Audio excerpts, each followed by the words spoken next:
Hello everyone, मेरा नाम शिवम है और आज मैं टॉपिक जो लेके आया हूँ वो क्लास 11th का टॉपिक है। क्लास 11th का फर्स्ट चैप्टर स्टार्ट कर रहे हैं हम। नाम है जिसका सेट्स।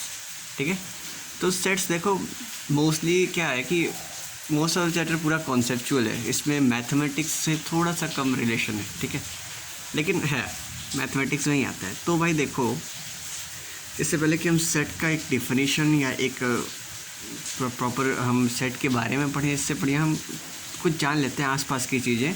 सेट्स होता क्या है, कैसे होता है, ठीक है, तो उसके बारे में पढ़ लेते हैं।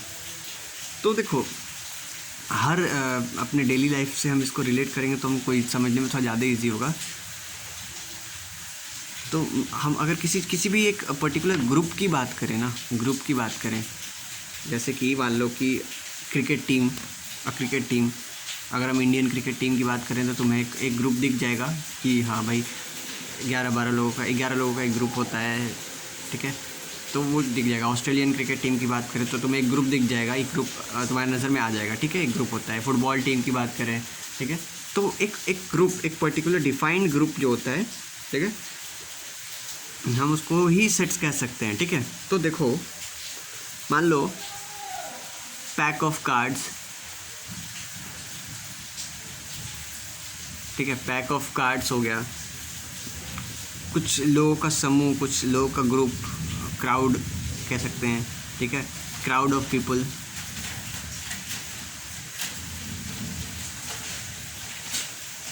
और एक्सेट्रा। जैसे कि अब मैथमेटिक्स में बात करें तो प्राइम नंबर्स एक पर्टिकुलर ग्रुप है ना, वो एक पर्टिकुलर सेट है। अगर हम प्राइम नंबर बोल देंगे तो उसमें और कुछ आएगा ही नहीं, उसमें और कोई नंबर्स कुछ आएगा ही नहीं, ठीक है। इवन नंबर बोल देंगे, इवन नंबर लेस देन 100, तो 2, 4, 6, 8 टिल 100 यही सब नंबर आएंगे, ठीक है। ऑड नंबर या कोई और दूसरा नंबर नहीं आएगा।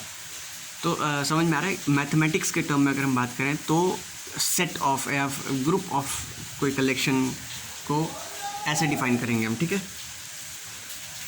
जैसे नेचुरल नंबर हो गया, प्राइम नंबर्स हो गया, इवन नंबर हो गया, ऑड नंबर हो गया, ठीक है। तो कुछ एग्जांपल्स लिख लेते हैं हम, ठीक है, कलेक्शन ऑफ डेटा की। मान लो इवन नंबर लेस देन 15, ठीक है। लेस देन 15 इवन नंबर कौन से होंगे भाई? 2, 4, 6, 8, 10, 12, 14। इसके अलावा और कुछ सोच सकते हो तुम इवन नंबर में लेस देन 15? नहीं सोच सकते, ठीक है। ये एक पर्टिकुलर कलेक्शन हो गया, ठीक है, तो that is called our particular collection, ठीक है, या वेल डिफाइंड कलेक्शन। और एग्जांपल ले लेते हैं अपने डेली लाइफ से, ठीक है। तो अगर डेली लाइफ से एग्जांपल लें तो वंडर्स इन अ वर्ल्ड, ठीक है, वंडर्स इन, हमें सबको पता है कि भाई there are 7 wonders in a world, ठीक है। तो this is a well defined set ना इससे बाहर कुछ होगा ना इसमें कम कुछ होगा, ठीक है। एक पर्टिकुलर सेट की मैंने बात कर ली। अगर वंडर्स इन अ वर्ल्ड मैंने बोल दिया तो मतलब तुम्हारे दिमाग में वो 7 वंडर्स आ जाएंगे बस, ठीक है। और बात करें, ठीक है, मान लो प्राइम फैक्टर ऑफ 100, ठीक है भाई, prime factor of 100, prime factors of 100, ठीक है, प्राइम फैक्टर्स ऑफ 100। अब देखो प्राइम फैक्टर्स ऑफ 100 खुद फैक्टराइज करके देखो 100 के कौन कौन से प्राइम फैक्टर्स हैं, ठीक है, उनसे अलग भी कुछ नहीं होगा, ठीक है, और उनसे कम भी कुछ नहीं होगा, ठीक है। तो that is well defined data, ठीक है।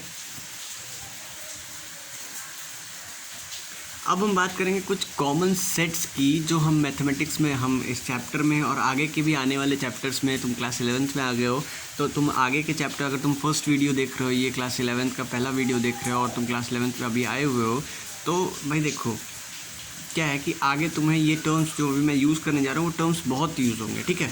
तो कुछ mathematical sets,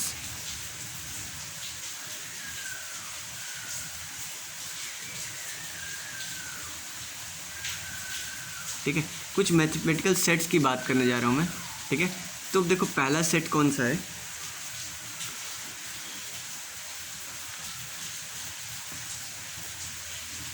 first one is denoted by capital N, ठीक है। कैपिटल एन से डिनोट करते हैं हम इसको। अब ये कैपिटल एन होता क्या, देखो ये चीज़ें दिमाग में बिल्कुल बिठा लेना, ठीक है। This is a set of all natural number,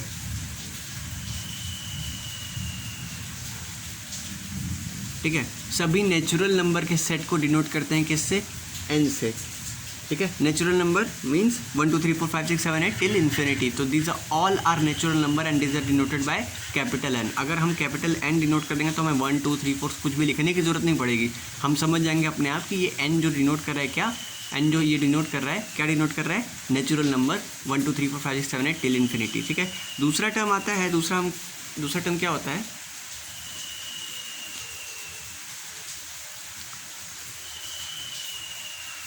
दूसरा term is denoted bye Z. अब ये जेड क्या है भाई, जेड के बारे में तुमने पहले पढ़ा होगा, नहीं पढ़ा होगा, लेकिन मैं अभी बता देता हूँ। The set of all integers, ठीक है। सभी इंटीजर्स का सेट, यानी कि अगर नंबर लाइन की बात करें तो बीच में अगर जीरो आता है तो माइनस इन्फिनिटी से स्टार्ट होता है और प्लस इन्फिनिटी तक जाता है, ठीक है नंबर। तो सभी नंबर्स का सेट, ये सारे जो नंबर बीच में आते हैं ना, ये सारे जो नंबर बीच में आ रहे हैं, दीज ऑल आर इंटीजर्स, ठीक है।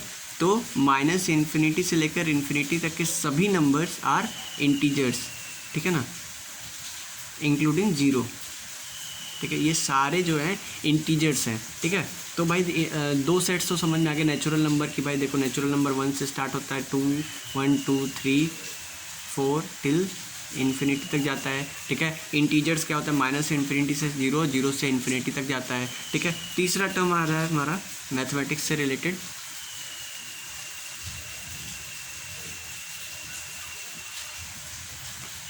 क्यू, ठीक है, कैपिटल क्यू। अब देखो कैपिटल क्यू क्या होता है, द सेट ऑफ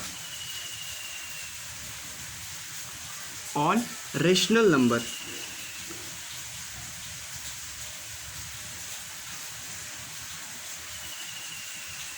हमने क्लास 9th और 10th में दोनों में पढ़ा है रेशनल नंबर, इरेशनल नंबर। तो भाई हमें ये तो चीज़ें क्लियर हो, the number which can be written in the form of p by q where q is not equal to 0, ठीक है। आर रेशनल नंबर, तो सभी वो नंबर जो p by q के फॉर्म में लिखे जाएँ और q 0 ना हो, आर रेशनल नंबर, तो इसमें क्या हो जाएगा, सभी नंबर, तो ये एक रेशनल नंबर का ये सेट हो गया, ठीक है। और अगर हम रेशनल नंबर की बात करेंगे तो केवल हम क्यू से भी नोट कर देंगे तो हमें पता चल जाएगा कि भाई ये सभी रेशनल नंबर की बात कर रहा है, ठीक है। चौथे की बात करते हैं। चौथा टर्म हमारा क्या है,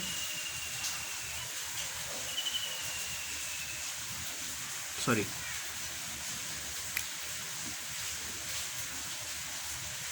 ठीक है, आर। देखो आर क्या है, आर तो तुम्हें पहले से पता होगा। आर सबसे पहले हमें आर ही पढ़ाया जाता है क्या, the set of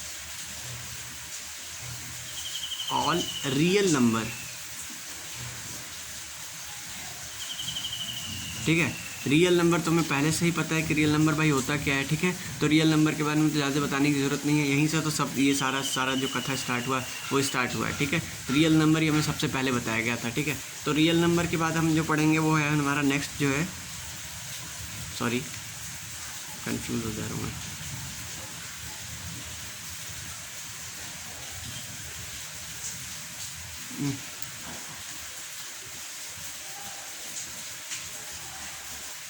Z plus, ठीक है। जेड प्लस क्या है, जेड प्लस जो होता है वो सेट होता है पॉजिटिव इंटीजर्स का, ठीक है। सभी पॉजिटिव इंटीजर्स का set are called Z plus, ठीक है। पॉजिटिव में आपका 0 से लेकर के इनफाइनाइट तक जाएंगे, ठीक है। ये चीज़ बात कर रहे थे ना, यहाँ से आगे वाले सभी टर्म को जेड प्लस करेंगे, ठीक है। और यहाँ से पीछे वाले सभी टर्म को जेड माइनस करेंगे, ठीक है। और दोनों का सम जेड प्लस और जेड माइनस जो होगा मिलके जेड हो जाएगा, ठीक है भाई, इतना समझ में आता है। नेक्स्ट है आपका, नेक्स्ट टर्म है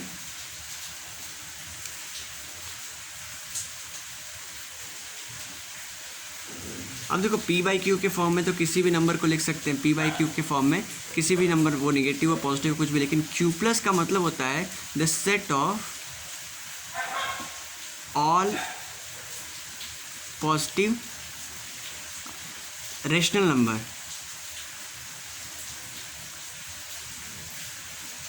अब इसके लिए कंडीशन क्या है कि p बाई क्यू के फॉर्म में होगा भी, ठीक है, q जीरो नहीं होगा, लेकिन दूसरा कंडीशन एक और जुड़ गया, क्या कि p ग्रेटर देन जीरो होगा और q भी ग्रेटर देन जीरो होगा, ठीक है, दोनों साथ में ग्रेटर देन जीरो होगा, या तो p भी लेस देन जीरो होगा और q भी लेस देन जीरो होगा, दोनों कंडीशन एक साथ हो सकती है, ठीक है, या तो ये हो जाएगी या तो ये हो जाएगी, p greater than zero, q greater than zero, दोनों का साइन अपोजिट नहीं होगा, एक पॉजिटिव एक निगेटिव, एक पॉजिटिव एक निगेटिव नहीं हो सकता, ठीक है, दोनों या तो पॉजिटिव होंगे, दोनों या तो निगेटिव होंगे, ठीक है। तो भाई देखो यही कुछ टर्म थे हमारे, ठीक है,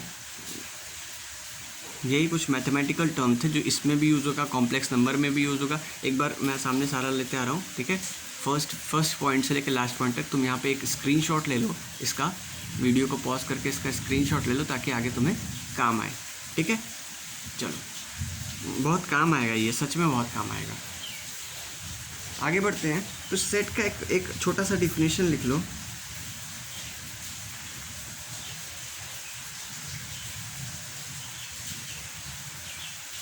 सेट का एक छोटा सा डिफिनेशन लिख लेंगे, क्या कि set is a set is a well defined, ठीक है। अब देखो मैं तुम्हें डिफिनीशन से सेट एक्सप्लेन नहीं कर रहा हूँ, मैं एक्सप्लेनेशन से सेट की डिफिनीशन बना रहा हूँ, ठीक है। A set is a well defined collection of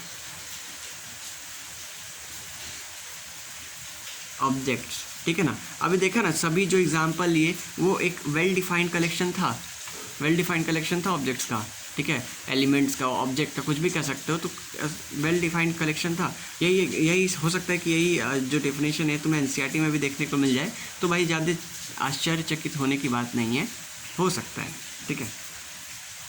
तो भाई सेट क्या है कि सेट जो है वो वेल डिफाइंड कंडीशन है, कलेक्शन है ऑब्जेक्ट्स का, ठीक है, एलिमेंट्स का। चलो, तो हमें आगे क्या पढ़ना है, तो देखो भाई ये सब चीज़ें हमने पढ़ ली कि भाई सेट क्या होता है, सेट को हमने समझ लिया। तो सेट्स के बारे में कुछ खास एक पॉइंट्स लिखवाऊंगा मैं। पहला पॉइंट लिख लो कि भाई देखो, अब सेट में कोई भी सेट हो ना, कोई भी सेट की अगर हम बात करें, ठीक है, तो सेट के अंदर क्या होगा, ऑब्जेक्ट होगा, एलिमेंट्स होगा, या उसको मेंबर भी कह सकते हैं, या उसको हाँ मेंबर कह सकते हैं, एलिमेंट्स कह सकते हैं। तो सेट के अंदर, किसी भी सेट के अंदर ना एक मेंबर्स होंगे, ठीक है, एलिमेंट्स होंगे, ठीक है। मान लो वॉवल्स की बात करें तो ए, ई, आई, ओ, यू, ठीक है, these are the A, E, I, O, U are the members of this set, ठीक है। तो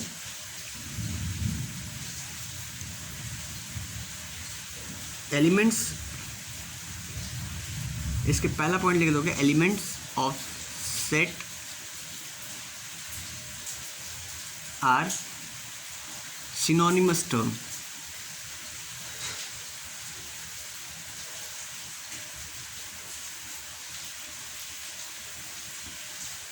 ठीक है भाई, कि ये जो एलिमेंट्स है ना, मेंबर्स है ना, ये सारे सिनोनिमस टर्म्स हैं, ठीक है। दूसरा पॉइंट लिखोगे,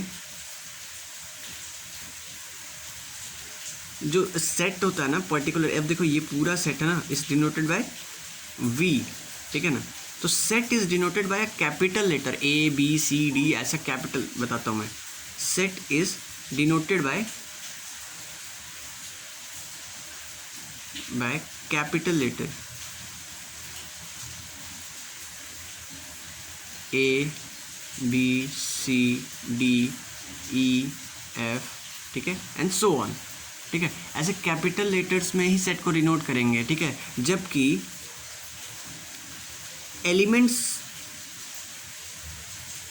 elements of set is denoted bye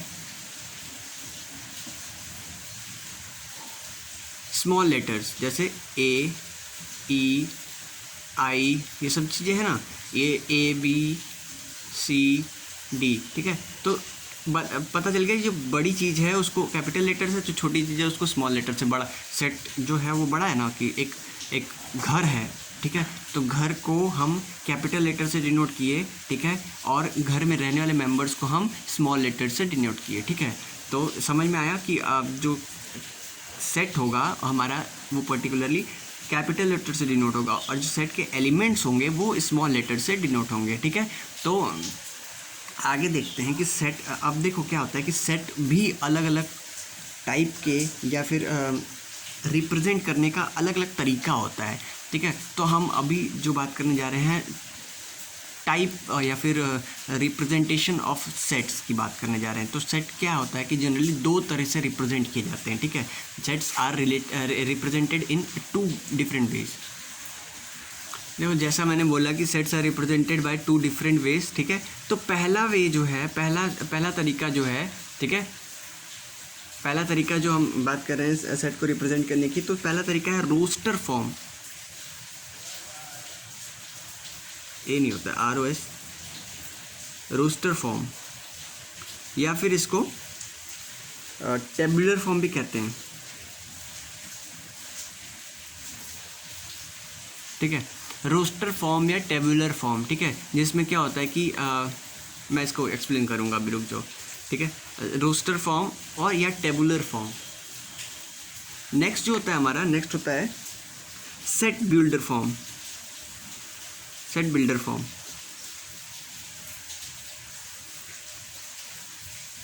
ठीक है, सेट बिल्डर फॉर्म। अब देखो पहले तरीके की बात करें ना, रोस्टर फॉर्म की,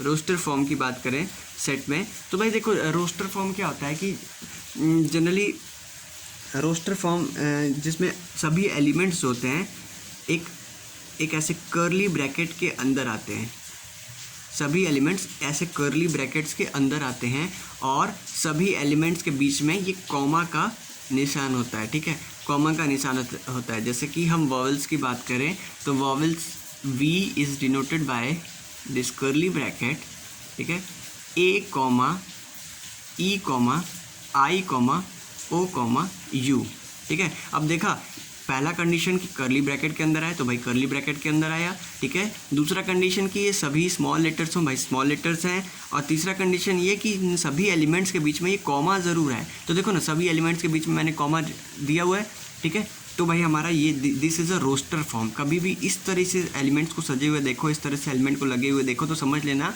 कि these elements are denoted in roster या टेबुलर फॉर्म, ठीक है। ऐसे टेबुलर फॉर्म में डिनोट होते हैं। हम मान लो कि 7 से या फिर 7 से मल्टीपल होने वाले 7 के 5 मल्टीपल्स की बात करें तो 7 के 5 मल्टीपल्स कैसे लिखेंगे, पहला काम करेंगे हम ब्रैकेट, ठीक है, 7 1 जा 7, 7 2 जा 14, 7 3 जा 21, 7 4 जा 28, 7 5 जा 35। देखा ना कि हमने पहला क्या किया कि इस ब्रैकेट में इनको डिनोट किया, और दूसरी बात ये कि सभी एलिमेंट्स के बीच में क्या है, कॉमा लग रहा है। तो this is our roster form, ठीक है। ऐसे रोस्टर फॉर्म में डिनोट किया जाता है, ठीक है। तो अगर हम कुछ और एग्जांपल्स की कुछ और जैसे मान लो कि अगर मैं तुम्हें बोलूँ कि कुछ एग्जांपल सोचो रोस्टर फॉर्म के, कुछ एग्जांपल सोचो टेबुलर फॉर्म के, तो क्या क्या सोच सकते हो, ठीक है। मैं कुछ और 1-2 एग्जांपल और दे सकता हूँ। मान लो पहला एग्जांपल ये हो गया। दूसरा एग्जांपल दे सकता हूँ कि मान लो कि all odd numbers less than 15। तो भाई पहला काम करते हैं क्या, पहला काम करते हैं ब्रैकेट लगाते हैं, ठीक है। पहला काम करता है ब्रैकेट लगाते हैं। अब ऑड नंबर क्या होता है, जो 2 से डिवाइड नहीं होते हैं। तो ऑड नंबर कहाँ से स्टार्ट किया जाए,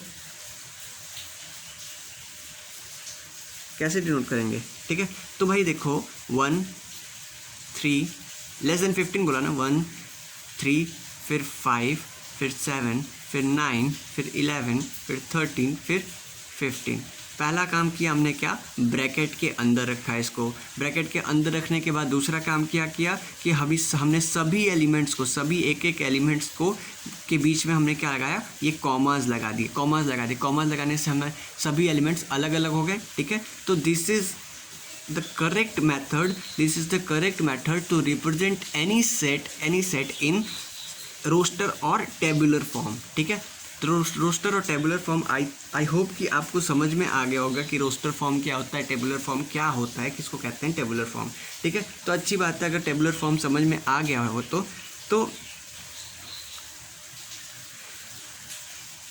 देखना।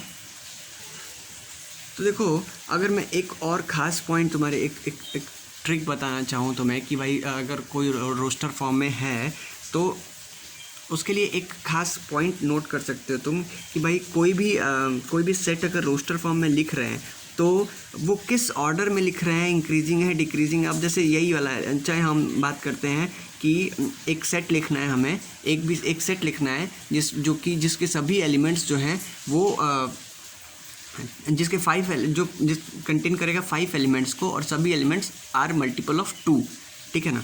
तो देखो 2, 4, 6, 8, 10, ठीक है ना। तो वैसे देखो ये रोस्टर फॉर्म में हो गया, ये टेबुलर फॉर्म में हो गया क्योंकि हमने ब्रैकेट के अंदर किया और सभी एलिमेंट के बीच में कॉमाज आ रहे हैं, ठीक है। इसी सेट को ऐसे भी लिख सकते हैं 2, 10, 6, 8, 4। तो भाई इसका ऑर्डर कोई डिफाइन नहीं है, ठीक है। इसका कोई भी ऑर्डर डिफाइन नहीं है, ठीक है। कि अगर हम बात करें कि ये इंक्रीजिंग ऑर्डर में ही हो या डिक्रीजिंग ऑर्डर में, छोटा नंबर पहले लिखना है, बड़ा नंबर बाद में लिखना है। जैसे वॉवल्स की बात करें तो vowels A, U, I, E, O ऐसे लिख सकते हैं, ठीक है। This is also a correct set, ठीक है ना, ऐसे भी लिख सकते हैं इसको, ठीक है। तो भाई देखो रोस्टर फॉर्म में रिप्रेजेंट करने के लिए तो ये तरीका ये काफ़ी है, ठीक है। एक नेक्स्ट पॉइंट और रोस्टर फॉर्म के बारे में बताता हूँ तुम्हें। कि भाई रोस्टर फॉर्म में ना कभी भी एलिमेंट्स रिपीट नहीं होते हैं, ठीक है ना। एलिमेंट्स कभी रिपीट नहीं होते। मान लो कि अगर हमको कहा जाए कि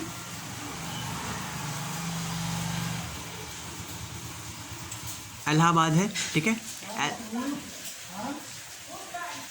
तो देखो भाई इलाहाबाद मैंने लिखा, अब मैंने बोला कि इसको रोस्टर फॉर्म में लिखो कि इसके इलाहाबाद के सभी एलिमेंट्स को आप रोस्टर फॉर्म में लिख दो, तो ठीक है। तो मेरा इस पॉइंट का बताने का मतलब क्या है, तो हम इसको कैसे लिखेंगे, ए आ रहा है इसमें, ठीक है, L, H, B, D, ठीक है। अब देखो तुम बोलोगे कि भाई ALLHABAD टोटल 1 2 3 4 5 6 7 8 एलिमेंट्स हैं, लेकिन यहाँ तो मैंने 5 में ही निपटा दिया, ठीक है। तो भाई देखो यही तो बात है, यही तो इस पॉइंट की बात है कि क्या होता है कि सेट बिल्डर या फिर रोस्टर फॉर्म में एलिमेंट्स जो होते हैं रिपीट नहीं होते हैं, ठीक है। जनरली रोस्टर फॉर्म में जनरली क्या रिपीट ही नहीं होते हैं। तो नो एलिमेंट्स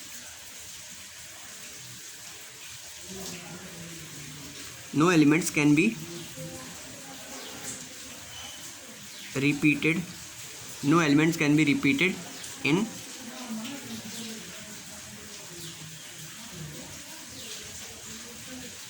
रोस्टर फॉर्म, ठीक है। रोस्टर फॉर्म में कोई एलिमेंट जो होता है वो रिपीट नहीं होता है, ठीक है। No element can be repeated in roster form, ठीक है।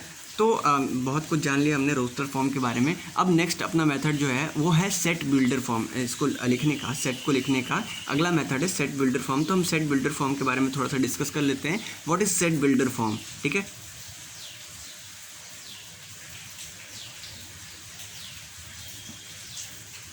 देखो भाई अब सेट बिल्डर फॉर्म की बात कर रहे हैं।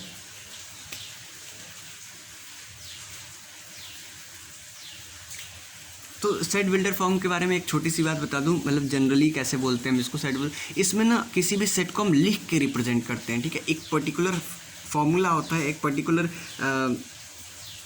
प्रॉपर्टी होती है, ठीक है, जिसके जो सभी एलिमेंट्स इसके फॉलो करते हैं। तो इसके बारे में कह सकते हैं कि सभी एलिमेंट जो होते हैं सभी एलिमेंट्स एक ही प्रॉपर्टी मतलब फॉलो करते हैं।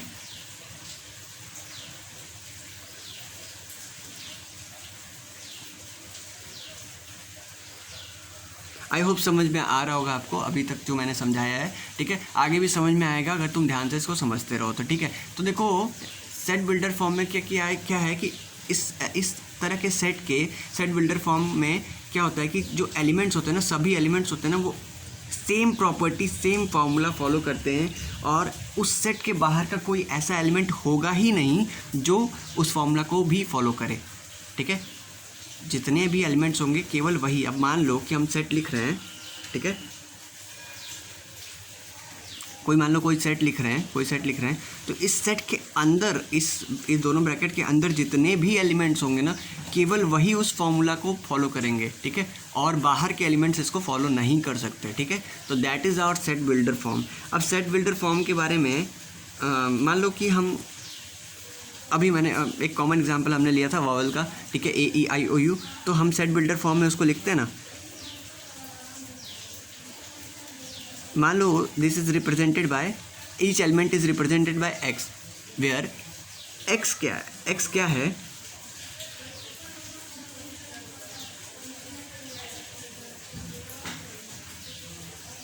है, X is a vowel in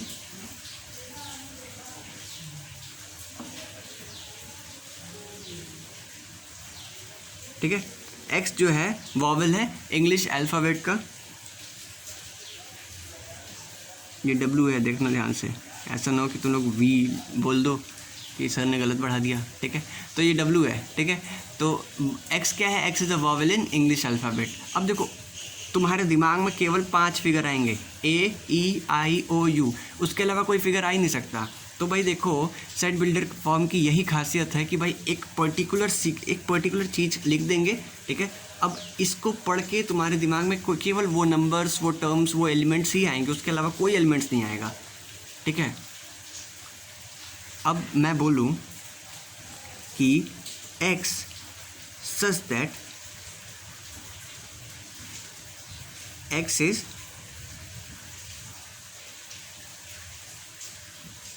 top 3 batsman, ठीक है, टॉप 3 बैट्समैन, ठीक है।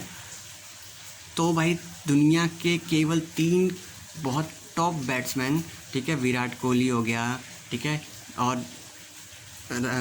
अपना रोहित शर्मा हो गया, ठीक है। तो ऐसे टॉप 3 बैट्समैन, इतनी खास मुझे नॉलेज नहीं है क्रिकेट की। तो देखो एक्स क्या है, x is a top 3 batsman. तो जैसे ही मैंने ये लिखा जिसको क्रिकेट की नॉलेज है उसके दिमाग में उन 3 बैट्समैन का नाम याद आ गया, ठीक है, 3 बैट्समैन का नाम याद आ गया, ठीक है, और कोई भी XYZ, ठीक है, 3 बैट्समैन का नाम याद आ गया कि भाई रोहित, विराट और XYZ कोई भी है, ठीक है। तो ये 3 बैट्समैन हैं, तो यही हमारे इस सेट्स में आएंगे। इसके अलावा कोई और नाम हम सोच ही नहीं सकते, कोई और नाम आएगा ही नहीं, ठीक है। तो यही तो इस खास बात है इसकी कि ये जो एक बार हमने जो लिख दिया ना, वो फार्मूला केवल कुछ पर्टिकुलर एलिमेंट ही फॉलो करेंगे और वो पर्टिकुलर एलिमेंट इस सेट में आएंगे, ठीक है। तो यही होता है हमारा सेट बिल्डर फॉर्म, ठीक है। सेट बिल्डर फॉर्म बहुत आसान है, लिखना भी बहुत आसान है, और मैं अगर आगे तुम वीडियो में बने रहते हो तो मैं तुम्हें आगे बताता रहूँगा कि कैसे इसको ईजिली लिखा जाए, ठीक है। तो देखो क्या होता है कि अब सेट बिल्डर फॉर्म लिखते कैसे हैं। अब सेट बिल्डर फॉर्म हम क्या होता है कि कभी भी सेट बिल्डर फॉर्म लिखते हैं ना, देखो ना कैसे, कभी क्या होता है कि ब्रैकेट लिख देते हैं पहले, ठीक है, ब्रैकेट्स के अंदर होना चाहिए, पहला कंडीशन ये है, ठीक है। दूसरा कंडीशन ये है कि एक यहाँ पे वेरिएबल होगा, जो कि सभी एलिमेंट्स को डिनोट करेगा, ठीक है। इट कैन बी इधर X, Y, Z, अपने हिसाब से अपने अकॉर्डिंग हम लेके चलेंगे, ठीक है। तो it can be X, Y, Z, any number, any variable, any alphabet, ठीक है। तो देखो दो बातें मैंने बता दी, एक तो ब्रैकेट रहेगा, ठीक है, दूसरा कि एक वेरिएबल होगा जो कि सभी एलिमेंट को रिप्रेजेंट करेगा। अब उस वेरिएबल को हम डिफाइन करेंगे, उस वेरिएबल को एक पर्टिकुलर जॉब असाइन करेंगे, ठीक है। तो अब देखो अब इस वेरिएबल और इसके असाइनमेंट में, इसके जॉब असाइनमेंट में, यानी इसके डिफिनीशन में एक कॉलन बीच में आएगा, ठीक है, एक कॉलन बीच में आएगा। हमेशा ऐसे रिप्रेजेंट करेंगे, पहले ब्रैकेट लगाएंगे, एक वेरिएबल लिखेंगे और वेरिएबल का जॉब असाइन करने से, जो वेरिएबल की प्रॉपर्टी लिखने से, वेरिएबल का एक फंक्शन लिखने से पहले हम क्या करेंगे, वेरिएबल को और उसके फंक्शन को एक कॉलन से सेपरेट करेंगे, ठीक है। तो सेपरेट कर दिया हमने। दूसरा, अब we will write the property of X की प्रॉपर्टी यहाँ पे लिख दी जाएगी, ठीक है, और हमारा सेट बिल्डर फॉर्म तैयार हो गया, ठीक है। तो सेट बिल्डर फॉर्म के कुछ एग्जांपल्स भी मैं लिख देता हूँ, ठीक है। तो पहला एग्जांपल जो मैं लिखने जा रहा हूँ, पहला एग्जांपल है अपना z सच दैट कॉलन, ठीक है, मैंने ब्रैकेट लगाया, z, ठीक है, एक वेरिएबल दिया, कॉलन से सेपरेट किया, such that z is odd number less than 15, ठीक है। तो तुम्हारे दिमाग में 1, 3, 5, 7, 9, 11, 13 के अलावा कोई और नंबर आएगा ही नहीं, ठीक है। तो डिफाइन हो गया ना ये। दूसरा एग्जांपल दे देते हैं कि x such that x is prime number less than 50, ठीक है ना। तो 50 से लेस जितने भी प्राइम नंबर आएंगे बस वही आएंगे, उसके अलावा 50 से अधिक कोई नंबर या प्राइम नंबर के अलावा कोई नंबर तुम्हारे दिमाग में नहीं आएगा। तो ये थे कुछ एग्जांपल्स हमारे सेट बिल्डर फॉर्म के, और रोस्टर फॉर्म के तो मैंने समझा ही दिया, रोस्टर फॉर्म तो ज़्यादा ईजी है, ठीक है। तो ये तो कुछ एग्जांपल्स थे। अपने नेक्स्ट वीडियो में हम पढ़ेंगे आगे सेट्स के बारे में, आगे पढ़ेंगे, आगे चैप्टर में जाएंगे। तब तक तुम्हारा असाइनमेंट ये है कि तुम एनसीईआरटी बुक उठाओ और पहले चैप्टर का पहला एक्सरसाइज लगा डालो विथ ऑल एग्जाम्पल्स, सभी एग्जाम्पल्स भी लगा डालो, ठीक है। तो मिलते हैं नेक्स्ट वीडियो में। Till then thank you.